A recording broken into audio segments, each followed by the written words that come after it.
കർത്താവാകുന്ന നിത്യസത്യവചനത്തിനായി ഞങ്ങൾ അങ്ങയെ സ്തുതിക്കുന്നു. യേശുവേ, അങ്ങയുടെ പരിശുദ്ധാത്മാവിനെ നൽകി അങ്ങയുടെ മാഹാത്മ്യം കാണുവാൻ ഞങ്ങളുടെ ഉൾക്കണ്ണുകളെ തുറക്കണമേ. വചനമനുസരിച്ച് അങ്ങയുടെ സാക്ഷിയായി ജീവിച്ച് നിത്യജീവിതത്തിന് ഞങ്ങളെ അർഹരാക്കണമേ. ആമേൻ. വിശുദ്ധ പത്രോസ് എഴുതിയ 2-ാം ലേഖനം 3-ാം അധ്യായം 1 മുതൽ തിരുവചനങ്ങൾ.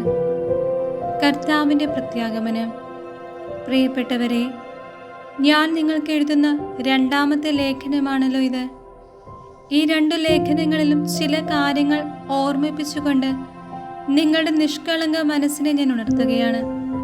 വിശുദ്ധ പ്രവാചകന്മാരുടെ വചനങ്ങളും നിങ്ങളുടെ അപ്പസ്തോലന്മാർ വഴി നിങ്ങൾക്ക് ലഭിച്ചിരിക്കുന്ന കർത്താവായ രക്ഷകന്റെ കൽപ്പനയും നിങ്ങൾ അനുസ്മരിക്കുവിൻ.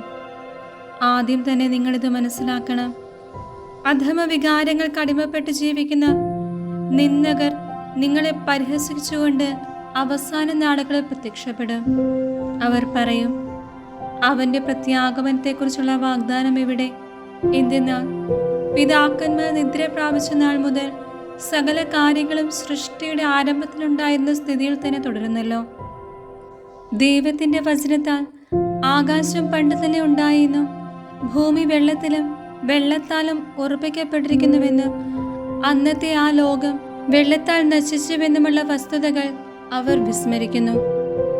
വിധിയുടെയും ദുഷ്ടമനുഷ്യരുടെ നാശത്തിന്റെയും ദിനത്തിൽ അഗ്നിക്ക് ഇരയാകേണ്ടതിന് ഇപ്പോഴുള്ള ആകാശവും ഭൂമിയും അതേ വചനത്താൽ തന്നെ സൂക്ഷിക്കപ്പെടുന്നു.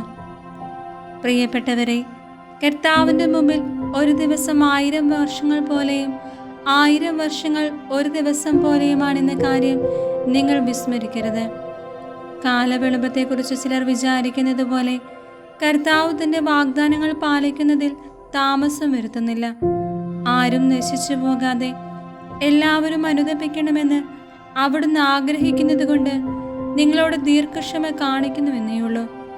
കർത്താവിന്റെ ദിനം കള്ളനെ പോലെ വരും. അപ്പോൾ ആകാശം വലിയ ശബ്ദത്തോടെ പ്രത്യക്ഷമാകും. മൂലപദാർത്ഥങ്ങൾ എരിഞ്ഞു ചാമ്പലാകും. ഭൂമിയും അതിലുള്ള സമസ്തവും കത്തിനശിക്കും. ഇവയെല്ലാം നശ്വരമാകിയാൽ വിശുദ്ധിയോടും ദൈവഭക്തിയോടും കൂടെ ജീവിക്കുന്നതിൽ നിങ്ങൾ എത്ര ശുഷ്കാന്തിയുള്ളവരായിരിക്കണം. ആകാശം തീയിൽ വെന്തു നശിക്കുകയും മൂലപദാർത്ഥങ്ങൾ വെന്തുരുകുകയും ചെയ്യുന്ന ദൈവത്തിന്റെ ആഗമന ദിനത്തെ പ്രതീക്ഷിക്കുകയും ത്വരിതപ്പെടുത്തുകയും ചെയ്യുവേൻ. നീതി നിവസിക്കുന്ന പുതിയ ആകാശവും പുതിയ ഭൂമിയും അവിടുത്തെ വാഗ്ദാന പ്രകാരം നാം കാത്തിരിക്കുന്നു.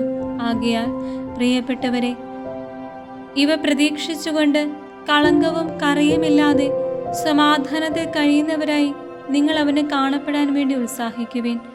നമ്മുടെ കർത്താവിന്റെ ദീർഘക്ഷമ രക്ഷാകരമാണെന്ന് കരുതിക്കൊള്ളുവിൻ.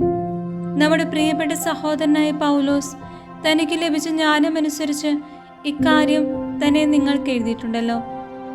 ഈ വിഷയത്തെക്കുറിച്ച് പറയുമ്പോഴെല്ലാം ഇങ്ങനെ തന്നെയാണ് എല്ലാ ലേഖനങ്ങളിലും അവർ എഴുതിയിരിക്കുന്നത്. മനസ്സിലാക്കാൻ വിഷമമുള്ള ചില കാര്യങ്ങൾ അവയിലുണ്ട്.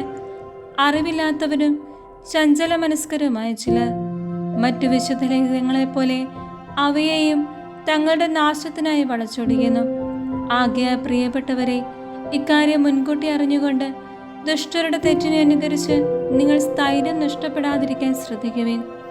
നമ്മുടെ കർത്താവും രക്ഷകനുമായ യേശു ക്രിസ്തുവിന്റെ കൃപയിലും അവനെക്കുറിച്ചുള്ള അറിവിലും നിങ്ങൾ വളരുവിൻ.